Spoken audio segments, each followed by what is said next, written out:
మనం చూడాలని ఎండల్లోనే 102 కిలోమీటర్ల నుంచి వచ్చారు మన సబ్స్క్రైబర్లు. నాకే భయమేసింది.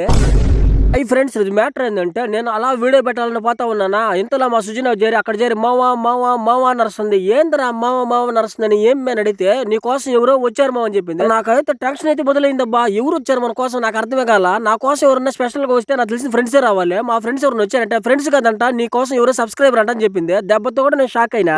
ఎవరు నాయన ఈ సబ్స్క్రైబర్ అనేసి ముందుకు పోయి చూస్తే వాళ్ళైతే నన్ను చూసిన వెంటనే చాలా సంతోషపడ్డారు. ఎందుకంటే నేను వీడియో చూసాను కానీ ఇదే ఫస్ట్ టైం నేను చూడడం అనేసరికి నేనైతే ఒకటే మాట చెప్పాను, అన్న ముందు ఎండలో నుంచి ఇంటికి పోతామని చెప్పేసరికి వాళ్ళు బయట తీసుకుని పోతా ఉన్నారు. నేను ఏమైనా కాముకుంటానా, మన కోసం వచ్చిన వాళ్ళని ఎంత మరీ చూసుకోవాలి. నేను త్వరగా ఇంటికి పోయేసరికి వీళ్ళందరూ నీట్గా ఇంటికి పోయి నీళ్ళు తాగేసి బయట వచ్చారు. ఎవరునా ఎక్కడన్నా అని అడిగితే మా ఊరు వచ్చి నాయుడుపేట అవతలని చెప్పారు. దెబ్బతో కూడా షాక్ అయినా. వీళ్ళు వచ్చేదే గొప్ప, మమ్మల్ని చూసేదే గొప్ప అనుకుంటే మా ఓడి కోసం బట్టలు కూడా వచ్చారు. నాకు ఇంకా షాక్ మీద షాక్ ఇస్తున్నారు. ఏంటంటే నాకు అర్థమే కావట్లా. ఎంత దూరం వచ్చారు ఏంటంటే 102 కిలోమీటర్లు అని చెప్పారు. దెబ్బతో కూడా నేను హాలిడే వచ్చిన మన సబ్స్క్రైబర్లతో ఒక మాట చెప్తారు, మీ వీడియోలు చాలా అంటే చాలా బాగుంటాయి. నా కొన్ని విషయాలలో బాధపడుతుంటారు. నాకైతే చాలా బాధ అయిపోయింది. నా ఇంకా కొన్ని కామెడీ చేస్తారు, భలే ఉంటాయని వీడియోలు చెప్తా ఉంటే నాకైతే చాలా అంటే చాలా సంతోషం చేసింది. ఇదంతా ఆ దేవుడి దయ వల్ల, నెక్స్ట్ మీరు చేసిన సపోర్ట్ వల్ల, ఇంకా మీరు ఇలాంటి సపోర్ట్ చేస్తారని మనసు కోరుకున్నా. మీరు చేసిన సపోర్ట్ వల్ల ఎంత దూరం నుంచి కలవడానికి వస్తున్నారు. ఇది ఫ్రెండ్స్ మొత్తానికి అయితే ఈ వీడియో ఒక లైక్ చేసి వీడియో కావాలంటే మన ఛానల్ సబ్స్క్రైబ్